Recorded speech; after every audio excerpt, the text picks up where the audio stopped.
Hello students, कैसे हैं आप सब। आशा करती हूँ आप अच्छे होंगे और अच्छे से अपनी पढ़ाई कर रहे होंगे। मैं मोनिका रावत आपका स्वागत करती हूँ आईसीटी वर्चुअल क्लासरूम देहरादून में। बच्चों, जैसे कि आप जानते हैं, हम आज क्लास 12th का जो आपका फिजिक्स है, जो आपका फिजिक्स का जो चैप्टर ऑल्टरनेटिंग करंट है, उसको हम कंटिन्यू करेंगे। तो लास्ट लेक्चर में हमने एसी वोल्टेज देखा था, किसके अक्रॉस, एक इंडक्टर के अक्रॉस। अब हम उसके कुछ क्वेश्चंस करेंगे। तो अब हम चलते हैं अपने स्मार्ट बोर्ड की तरफ। तो बच्चों, आपके पास ये क्वेश्चन आपको दिया गया है, pure inductor of 25.0 mH is connected to a source 220 volt. Find the inductive reactance and RMS current in the circuit if the frequency of the source is 50 Hz. यानी 25.2 मिली हर्ट्ज का एक शुद्ध प्रेरक 220 volt के एक स्रोत से जुड़ा है। यदि स्रोत की आवृत्ति 50 हर्ट्ज हो तो परिपथ का प्रेरकीय प्रतिघात एवं आरएमएस धारा ज्ञात कीजिए। यानी आपको क्या करना है, आपको क्या क्या दिया है, आपको एल की वैल्यू दी गई है, ठीक है, ठीक है, आपको एल की वैल्यू दी गई है, यानी आपको एक इंडक्टर दिया गया है, उसकी एल की वैल्यू दी गई है 25.0 मिलीहर्ट्ज, ठीक है। ये जो आपका इंडक्टर है, ठीक है, जो आपका ये इंडक्टर है, यानी जो आपका ये प्रेरक है, वो किससे जोड़ा गया है, एक सोर्स से जोड़ा गया है, ठीक है, एक सोर्स से जोड़ा गया है, जिससे क्या मिला, जो आपको वोल्टेज जो मिली है, यानी वोल्टता जो मिली है, वो कितनी मिली, 220 वोल्ट, ठीक है। तो आपकी जो वोल्टता है, ठीक है, वो कितनी है आपकी 220 वोल्ट, यानी V की जो आपकी वैल्यू है वो 220 वोल्ट है। तो हमें क्या कहा गया है, हमें निकालना है इंडक्टिव रिएक्टेंस, यानी प्रेरकीय प्रतिघात, ठीक है। तो जो कि आपकी कौन सी वैल्यू है, एक्सएल, ये आपको निकालना है, ठीक है। और आपको क्या निकालना है, IRMS, ठीक है, करंट की आरएमएस वैल्यू, यानी धारा की जो आरएमएस वैल्यू है उसको आपको निकालना है। और आपको क्या दिया गया है, फ्रीक्वेंसी, यानी आवृत्ति दी गई है, जिसे आप इस तरीके से न्यू से रिप्रेजेंट करते हैं। तो ये आपको न्यू की वैल्यू क्या दी गई है, आपको दी गई है 50 हर्ट्ज, यानी 50 हर्ट्ज आपको ये इस तरीके से, ये सब आपको इस तरीके से आपको ये सब चीजें दी गई। और आपको क्या निकालना है, सबसे पहले आपको निकालना है इंडक्टिव रिएक्टेंस, ठीक है, यानी प्रेरकीय प्रतिघात, जिसे हम किससे रिप्रेजेंट करते हैं, एक्सएल से। तो हम ये जानते हैं, इसका जो फॉर्मूला होता है हमने पढ़ा है, ओमेगा एल होता है। हम ये जानते हैं जो आपका ओमेगा होता है, तो ओमेगा जो होता है वो बराबर होता है 2 पाई न्यू के, ठीक है। ओमेगा की वैल्यू क्या होती है, 2 पाई न्यू। तो हम इसको इस तरीके से लिख सकते हैं। अब हम क्या करेंगे, सारी की सारी जितनी वैल्यूज है उनको लाल इसमें रख देंगे, 2 इंटू 3.14 इंटू आपकी न्यू की वैल्यू कितनी है 50 हर्ट्ज, और जो आपका एल है, ठीक है, वो आपका 25, ये, ठीक है। तो आप इस तरीके से एक्सएल की वैल्यू निकाल सकते हैं। एक्सएल हम जानते हैं ओमेगा एल होता है, ओमेगा की वैल्यू आपने पढ़ी है 2 पाई न्यू होती है, तो आप यहाँ पे 2 पाई न्यू रख देंगे और एल, फिर आप सारी वैल्यूज इसमें रख देंगे। तो जब आप इसे सॉल्व करेंगे तो आपके पास जो आंसर आएगा वो 7.85 ओम, यानी 7.85 ओम, ये आएगा, जो कि आपका एक्सएल। अब जैसे कि हमने ये समझा है या हमने पढ़ा है, जो आपका ये इंडक्टिव रिएक्टेंस होता है, यानी प्रेरकीय प्रतिघात जो होता है, जो ये प्रेरकीय प्रतिघात होता है, ये आपकी किसकी तरह रिएक्ट करता है, एक रिएक्टेंस की तरह, ठीक है, प्रतिरोध की तरह काम कर, उसी की तरह इसकी ये एक्ट करता है, उसी की तरह ये काम करता है। तो इस वजह से जो इसकी एसआई यूनिट होती है वो भी ओम होती है। अब हम बात करते हैं इसके सेकेंड पार्ट की, यानी हमें क्या निकालना है, IRMS, धारा की RMS वैल्यू निकालनी है हमें। ठीक है, तो हम जानते हैं कि जो आपकी I होती, यानी जो IRMS की जो वैल्यू आएगी वो V/XL, इस फॉर्मूले से आप निकाल सकते हैं। ये आपने पढ़ा है, जब हमने डेरिवेशन किया है तो हम उस समय हमने RMS वैल्यू की बात करी थी, तो हमने ये फॉर्मूला उसमें देखा। तो आप क्या करेंगे, इसमें V की वैल्यू रख देंगे 220, और आपकी जो XL है, ठीक है, जो आपका XL है उसकी वैल्यू आपने अभी निकाली है 7.85 ओम, तो वो आप इस तरीके से रख देंगे। जब आप इसे सॉल्व करेंगे, ठीक है, आप इसे सॉल्व करेंगे तो आपके पास जो फाइनल आंसर आएगा वो 28 एम्पियर आएगा। आई होप आपको ये क्वेश्चन समझ में आया होगा। ठीक है, और इसको आप इस तरीके से सॉल्व करें। अब आपका नेक्स्ट टॉपिक है AC voltage applied to a capacitor, यानी संधारित्र पर प्रयुक्त AC वोल्टता।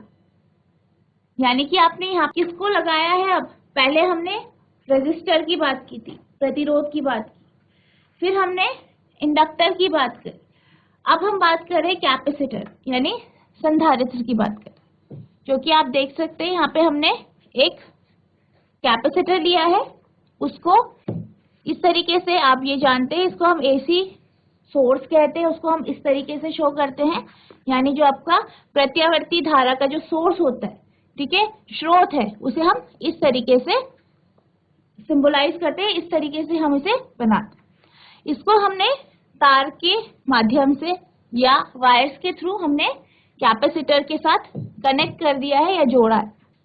अब जब हमने यहाँ पे, हम जानते हैं हमने कैपेसिटर को कनेक्ट किया है, तो कैपेसिटर क्या करता है, सबसे पहले चार्ज होता है, ठीक है, चार्ज होता है, यानी वो अपने अंदर, जब हम उसको इलेक्ट्रिसिटी या चार्जेस देते हैं तो क्या करता है, वो चार्ज हो जाता है, यानी वो अपने अंदर जो चार्जेस होते हैं, ठीक है, जो आपके चार्जेस होते हैं उनको वो अपने अंदर, जो आपके आवेश होते हैं उनको क्या करता है, स्टोर करके रख देता है अपने। तो हम ये जानते हैं, यानी कि जब हम इसमें AC सोर्स लगाएंगे तो इसको हम क्या दे रहे हैं, चार्जेस दे रहे हैं, तो ये क्या करेगा, सबसे पहले ये चार्ज हो। तो हम ये जानते हैं कि जब हम AC सोर्स की बात कर रहे हैं और हम किसकी बात कर रहे हैं, कैपेसिटर की बात, तो जो हम उसको चार्ज देंगे, हम जानते हैं कि कैपेसिटर के लिए जो चार्ज जो हम देंगे वो Q = CV, इस तरीके से इसका ये फॉर्मूला होता है, आप ये जानते हैं। अब आप ये जानते हैं कि हमने यहाँ पे वोल्टेज लगाई, ठीक है, एक AC वोल्टेज लगाई है, जिसकी जो वोल्टता है या वोल्टेज है वो V = Vm sin ωt, इससे हमने, इसका जो फॉर्मूला है वो ये है, जो हमने वोल्टेज दिया है वो इस तरीके से वैरी कर रही है, इस तरीके से वो चेंज हो रही है या वैरी कर रही है, बदल रही है। अब हम क्या करेंगे, जो आपका ये V की वैल्यू है इक्वेशन 2 की, वो इक्वेशन 1 में रख देंगे, तो आपके पास रहेगा Q = C Vm sin ωt, तो आप इसे इस तरीके से लिख दें। अब हम क्या करेंगे, जो C आपका है, ठीक है, वो आपने इस तरीके से लिख दिया। अब हम ये जानते हैं जो धारा होती है यानी करंट, उसे हम I से रिप्रेजेंट करते हैं और उसका फॉर्मूला होता है dQ/dt, ठीक है, तो आप करंट को इस तरीके से rate of change of charges, ठीक है, इस तरीके से आप रिप्रेजेंट करते हैं, इस तरीके से आप इसका फॉर्मूला लिखते हैं। अब हम क्या करेंगे, हम जो ये आपकी Q की वैल्यू आई है इसे इक्वेशन 3 मान लेते हैं, और जो आपकी करंट या धारा की जो इक्वेशन है उसे 4 मान लेते हैं। अब हम इस इक्वेशन 3 को 4 में रखेंगे तो हमारे पास आ जाएगा I = d/dt, Q कितना है आपका, Vm C sin ωt। तो आप जो करंट होता है, करंट को आप इस तरीके से वैल्यू सब्स्टिट्यूट करके इस तरीके से लिख देंगे। अब हम क्या करेंगे, जो इसके अंदर जो ये फॉर्म जो हमने ये Q की वैल्यू रखी है, यहाँ पे जो Q का मान रखा है उसको हम क्या करेंगे, डिफरेंशिएट करेंगे। ठीक है, डिफरेंशिएट करेंगे।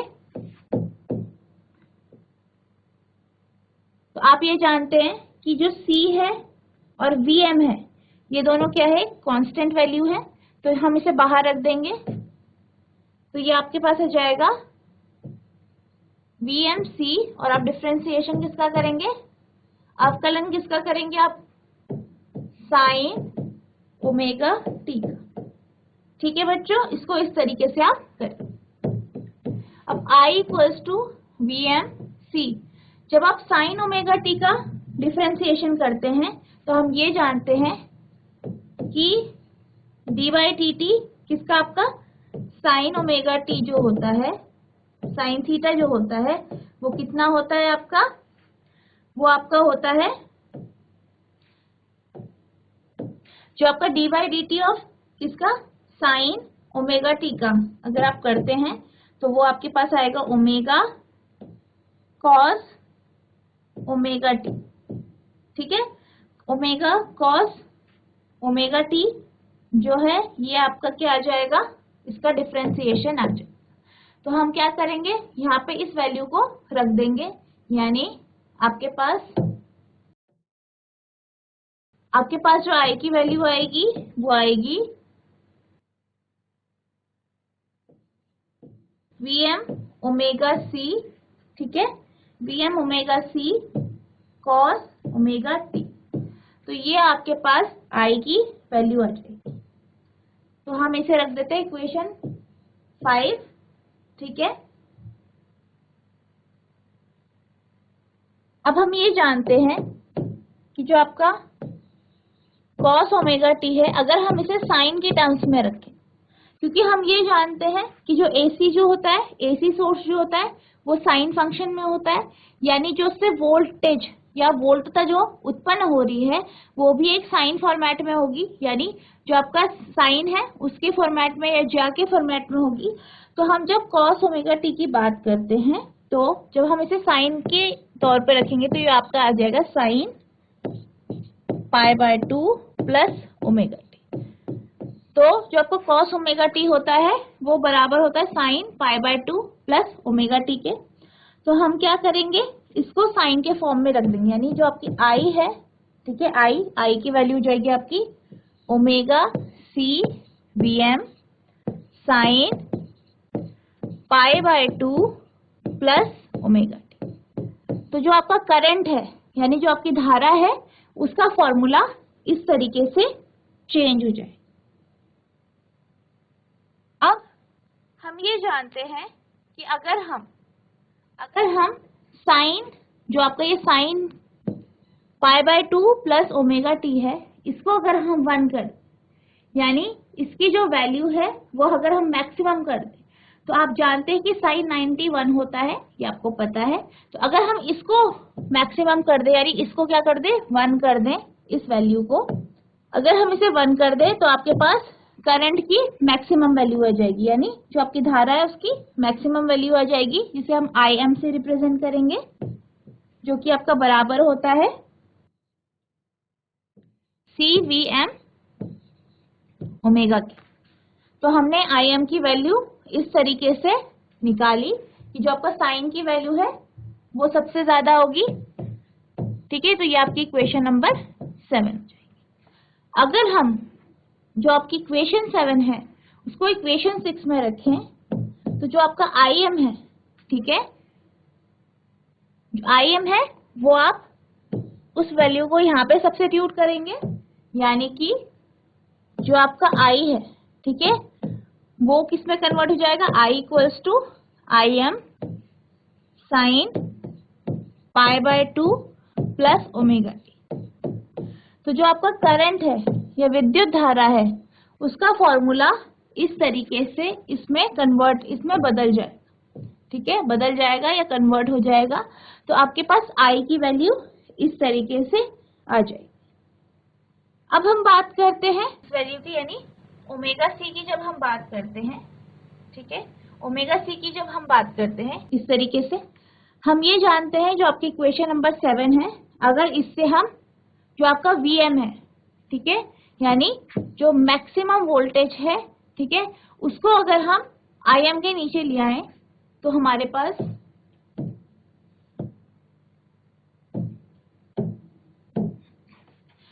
पास जो फॉर्मूला है 7 में, वो जो इक्वेशन है वो इस तरीके से बदल जाएगी, Im upon Vm equals to C omega, ठीक है। अब हम ओम्स लॉ के हिसाब से, ठीक है, ओम्स लॉ अगर हम देखें तो ओम्स लॉ क्या होता है, V इक्वल्स टू IR होता है आपका, ठीक है।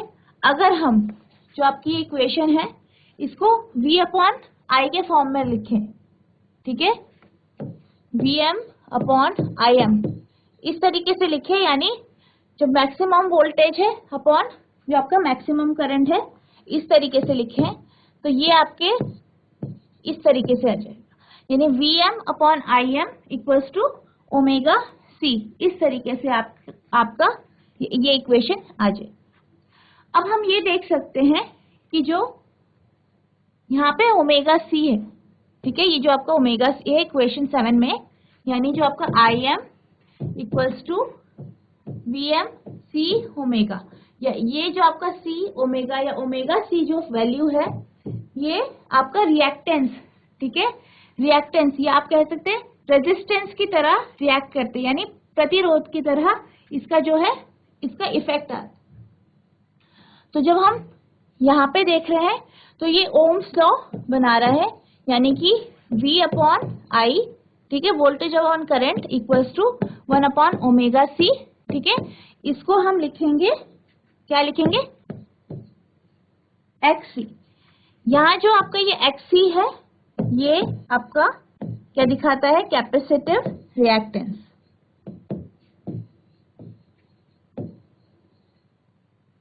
जो आपका XC है वो आपको कैपेसिटिव रिएक्टेंस की वैल्यू देता है, और जो आपका कैपेसिटिव रिएक्टेंस होता है, जो आपका ये XC है कैपेसिटिव रिएक्टेंस, वो उसी तरीके से एक्ट करता है जैसे आपका रेजिस्टेंस करता है, ठीक है। तो ये आपका XC, इसकी वैल्यू आ गई, यानी जो आपका Im आया वो बराबर Vm अपॉन XC आ गया। तो जो आपकी वैल्यू आई वो कुछ इस तरीके से। अब हम बात करें हमारी इक्वेशंस की, ठीक है, हम जब इक्वेशंस की बात करते हैं तो हमने जो वोल्टेज सप्लाई की, यानी जो हमने वोल्टता दी, वो आपकी V equals to Vm sine omega t थी, और जो हमने धारा यानी जो करंट जो था, ठीक है, जो इसमें करंट इंड्यूस हुआ, ये जो इसमें करंट प्रेरित हुआ आपने देखा, उसकी वैल्यू कितनी आई, उसकी वैल्यू आई I equals to Im sine pi by 2 plus omega t। तो ये क्या हुआ, करंट की वैल्यू आई। अब आपने ये देखा होगा कि इन दोनों में एक फेज चेंज आ रहा है, यानी इन दोनों में फेज चेंज आ रहा है, तो हम इसका क्या कर सकते हैं, फेजर डायग्राम बना सकते हैं। इसका जो फेजर डायग्राम बनेगा वो इस तरीके से बनेगा, आप जो फिगर ए है उसे देख सकते हैं। आप यहाँ पे देख सकते हैं जो ये आपका नीले रंग का जो एरो है, ये आपको वोल्टेज यानी वोल्टता वो दर्शाता है।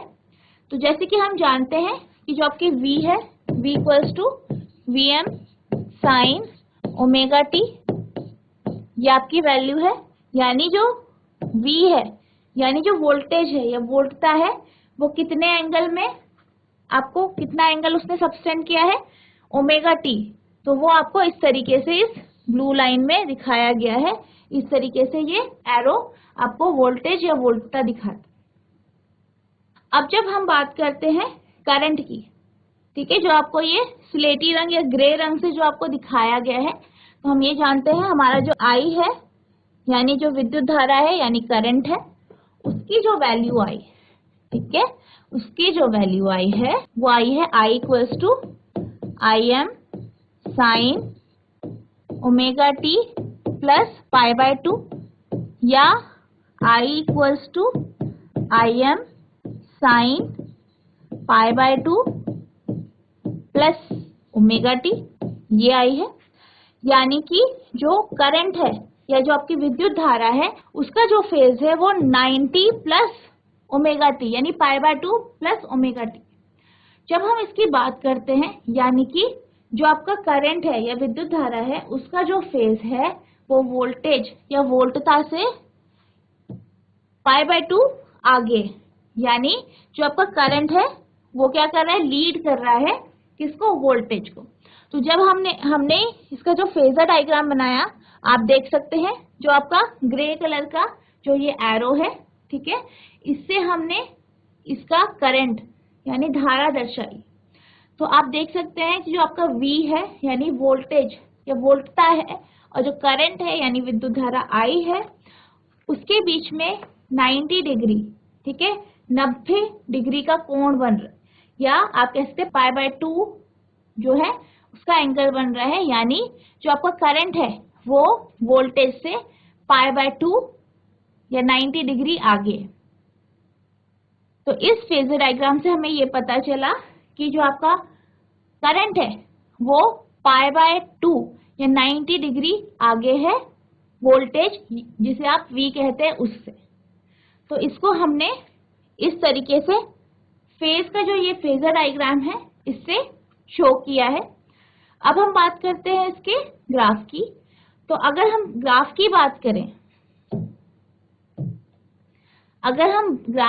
करें, ठीक है, जो कि आपको फिगर बी में दिखाया गया है, तो जो आपके नीले रंग की जो लाइन है उससे आपको क्या शो किया गया है, वोल्टेज, ठीक है, आपकी जो वोल्टेज है या वोल्टता है वो नीले रंग से शो की गई है, और जो आपकी करंट है उसे ग्रे कलर के, ठीक है, जो ग्रे कलर है स्लेटी रंग है उससे आपको दर्शाया गया। तो आप यहाँ पे देख सकते हैं कि जो करंट है वो इस तरीके से, उसका वेव फॉर्म इस तरीके से बना है, उसका ग्राफ इस तरीके से बना है। तो जब हम ग्राफ की बात करते हैं तो आप ये देख सकते हैं कि जो आपका V यानी वोल्टेज है उसका ग्राफ 90 डिग्री या फिर आप कह सकते हैं 90 डिग्री पीछे है, या π/2 जो है पीछे है किससे, करंट या विद्युत धारा से। इसलिए हम ये कह सकते हैं जो आपका करंट है या विद्युत धारा है I है वो आगे चल रही है, इससे आपके वोल्टेज या वोल्टता से कितना आगे, π/2 डिग्री या फिर आप कह सकते हैं 90 डिग्री आगे चल रही है।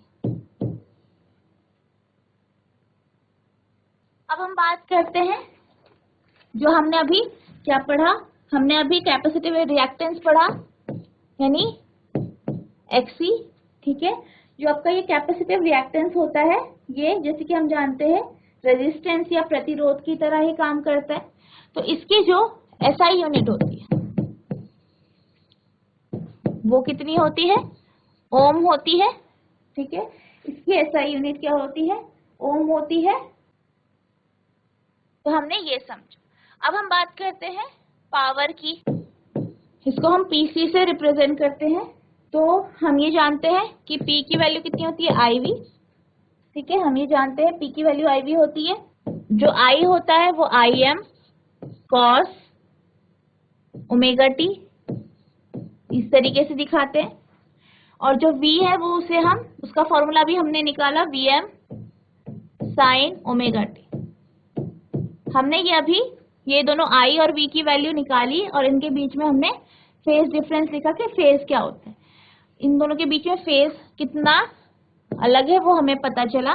अब हम क्या कर रहे हैं, इसके पावर की वैल्यू निकाल रहे हैं, यानी शक्ति जो है इसकी उसके निकाल रहे हैं वैल्यू। तो हमने I की वैल्यू रखी Im cos omega t, V की Vm sin ओमेगा t। अब हम इसे इस तरीके से लिखेंगे Im Vm cos omega t sin omega t, इस तरीके से लिखेंगे। अब हम क्या करते हैं, हम इसको 2 से डिवाइड करते हैं और 2 से ऊपर मल्टीप्लाई करते हैं, यानी इसके जो डिनोमिनेटर यहाँ पे 2 आ जाएगा और आपका 2 इधर पे भी आ जाए, इस तरीके से।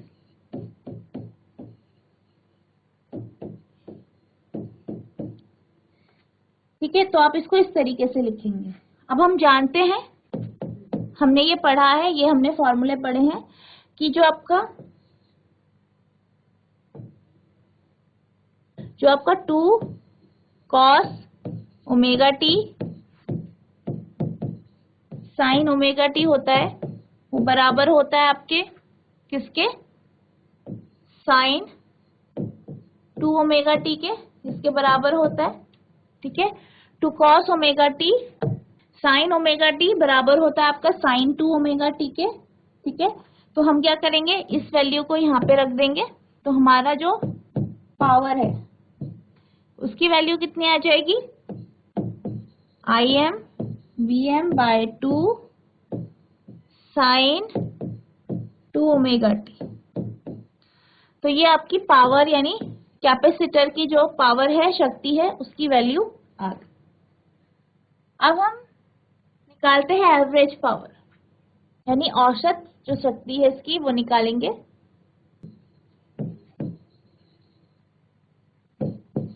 जो आपकी एवरेज पावर आएगी वो कितनी आएगी,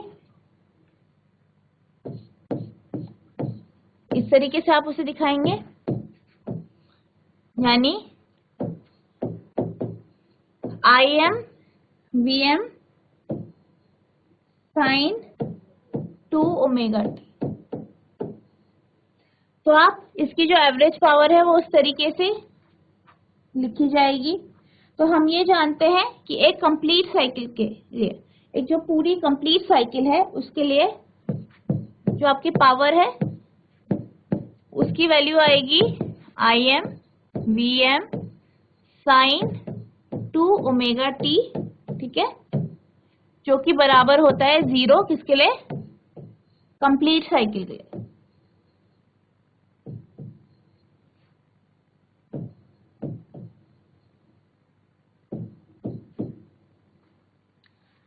तो मैं आशा करती हूँ आपको ये कॉन्सेप्ट समझ में आया होगा जो हमने आज पढ़ा है। ठीक है, आपको ये समझ में आया होगा कि जब आप किसी कैपेसिटर को किसी एसी वोल्टेज पे लगाते हो तो जो करंट होता है उसकी वैल्यू, और यानी जो आपकी विद्युत धारा है उसका जो उसका मान है, और जो आपकी वोल्टेज है यानी वोल्टता है, उनके बीच कितना डिफरेंस आता है, कितना उनके बीच में अंतर आता है, और हम किस तरीके से उसके फॉर्मूले निकाल सकते हैं। अब हम बात करते हैं हमारे नेक्स्ट क्वेश्चन की। तो आपका जो नेक्स्ट क्वेश्चन है वो ये है, a 15.0 microfarad capacitor is connected to a 220 volt 50 hertz source. यानी जो आपका एक कैपेसिटर है जो 15.0 माइक्रोफैरेड का जो आपका कैपेसिटर है वो 220 वोल्ट के वोल्टेज से कनेक्टेड है, और जो उसका सोर्स है उसकी जो फ्रीक्वेंसी यानी आवृत्ति है वो कितनी है, 50 हर्ट्ज यानी 50 hertz. Find the capacitive reactance.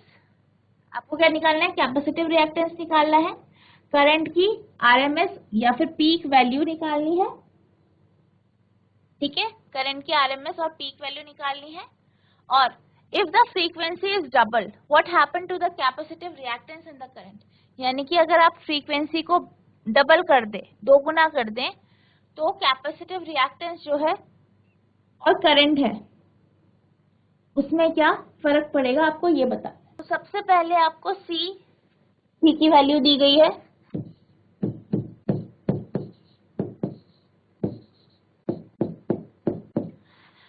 जो कि बराबर होती है आपकी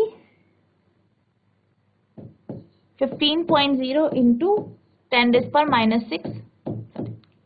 आप सी को इस तरीके से लिखेंगे। फिर आपको दी गई है वी की वैल्यू। ठीक है, तो जो आपकी वी है 220 वोल्ट है, न्यू दिया गया है आपको, फ्रीक्वेंसी यानी आवृत्ति 50 हर्ट्ज। ठीक है, आपको ये दिया। सबसे पहले आपको निकालना है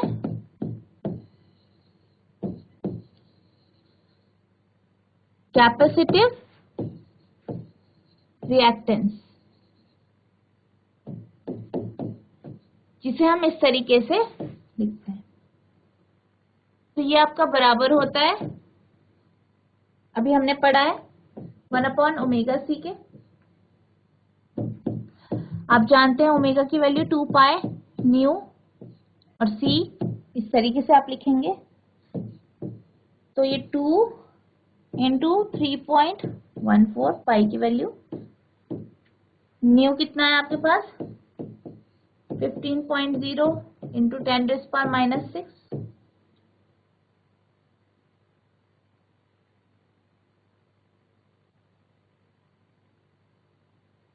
न्यू की वैल्यू आपकी है 50 हर्ट्ज।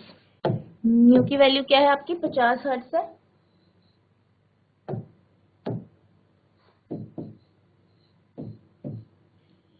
और जो आपकी C की वैल्यू है वो है 15.0 10⁻⁻⁶। तो आप इसको इस तरीके से फॉर्मूले में सारी वैल्यूज को रख देंगे। अब जब आप इसे सॉल्व करेंगे तो आपके पास जो आपका कैपेसिटिव रिएक्टेंस है उसकी वैल्यू आ जाएगी 212 ओम, यानी 212 ओम। तो अब हमें क्या निकालना है, आप जानते हैं हमें पीक वैल्यू निकालनी है। ठीक है, पीक वैल्यू निकालनी है, आई की वैल्यू निकालनी है, यानी IM निकालना है। तो उसके लिए पहले हम आई की वैल्यू निकालेंगे, जो हमने पढ़ा है I = V/XC होता है। तो V की वैल्यू आपकी 220 वोल्ट है, XC की वैल्यू 212। ठीक है, तो आप इस तरीके से I की वैल्यू निकालेंगे। तो जो फाइनली आपकी जो I की वैल्यू आएगी वो आएगी 1.04 एम्पियर। तो ये आपकी I की वैल्यू आई। अगर हम I की पीक वैल्यू की बात करें, ठीक है, IM की बात करें, तो हम ये जानते हैं, हमने ये पढ़ा है कि ये बराबर होता है √2I। आपकी √2 की वैल्यू 1.41 ये होती है, और I की वैल्यू कितनी है 1.04। ठीक है, आप इन्हें मल्टीप्लाई कर देंगे तो आपके पास जो आंसर आएगा वो 1.47 एम्पियर है। हमने ये देखा है कि आप जानते हैं कि जो आपका करंट होता है वो एक साइन फंक्शन है, वो इस तरीके से, उसका वेव फॉर्म इस तरीके से है। इसका मतलब जो करंट है वो प्लस 1.74 और माइनस 1.47 और माइनस 1.47 के बीच में ऑसिलेट करेगा, यानी जो करंट की वैल्यू होगी वो मैक्सिमम कितनी होगी प्लस 1.47 पहले फेज के लिए, और दूसरे फेज के लिए जो सबसे कम होगी इसकी वैल्यू वो होगी माइनस 1.47। तो इस तरीके से जो आपका करंट है वो ऑसिलेट करेगा। ठीक है, वो ऊपर नीचे इस तरीके से चेंज होता रहेगा। और जो आपका करंट है वो वोल्टेज के, जैसे कि हमने फेजर डायग्राम में पढ़ा कि वो आपको कितना होगा π/2 आगे होगा किससे, आपके वोल्टेज। अगर हम जो आपकी फ्रीक्वेंसी है, ठीक है, अगर हम जैसे कि हमने यहाँ बात करी कि अगर हम फ्रीक्वेंसी को डबल कर दें, यानी न्यू को अगर हम डबल कर दें, आवृत्ति को दोगुना कर दें, तो जो आपका कैपेसिटिव रिएक्टेंस होगा, ठीक है, वो क्या हो जाएगा हाफ हो जाएगा। तो इसको अगर हम समझें तो हम ये जानते हैं कि जो आपका कैपेसिटिव रिएक्टेंस है वो 1/2 पाई न्यू ओमेगा होता है। तो हमें यहाँ पे ये कहा गया है कि अगर हम फ्रीक्वेंसी यानी न्यू को अगर हम दोगुना कर दें, यानी 2 न्यू कर दें, यहाँ पे अगर हम न्यू को डबल कर दें, तो आपका जो कैपेसिटिव रिएक्टेंस है XC उसकी वैल्यू में क्या चेंज आएगा। तो आप देख सकते हैं कि जब हम यहाँ पे फ्रीक्वेंसी को डबल कर देंगे तो जो आपका कैपेसिटिव रिएक्टेंस है, ठीक है, वो कितना हो जाएगा हाफ हो जाएगा। यानी कि अगर आप क्या करते हैं फ्रीक्वेंसी को डबल कर देते हैं, ठीक है, आप क्या करते हैं, फ्रीक्वेंसी को अगर आप डबल कर देते हैं तो आपका कैपेसिटिव रिएक्टेंस क्या हो जाएगा, डबल हो जाएगा। कैपेसिटिव रिएक्टेंस आपका हाफ हो जाएगा और जो आपका करंट होगा वो क्या हो जाएगा, डबल हो जाएगा। ठीक है, यानी जो आपका कैपेसिटिव रिएक्टेंस है XC, ये कितना हो जाएगा, हाफ हो जाएगा, और जो करंट है यानी I वो डबल हो जाएगा, यानी 2 गुना हो जाएगा।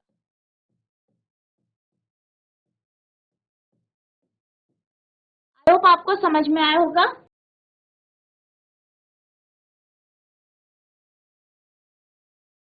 तो बच्चों, मैं आशा करती हूँ जो मैंने आपको आज पढ़ाया वो आपको समझ में आया होगा, और आशा करती हूँ कि जो इसके आगे के क्वेश्चंस हैं उन्हें आप आगे करके लेके आएंगे।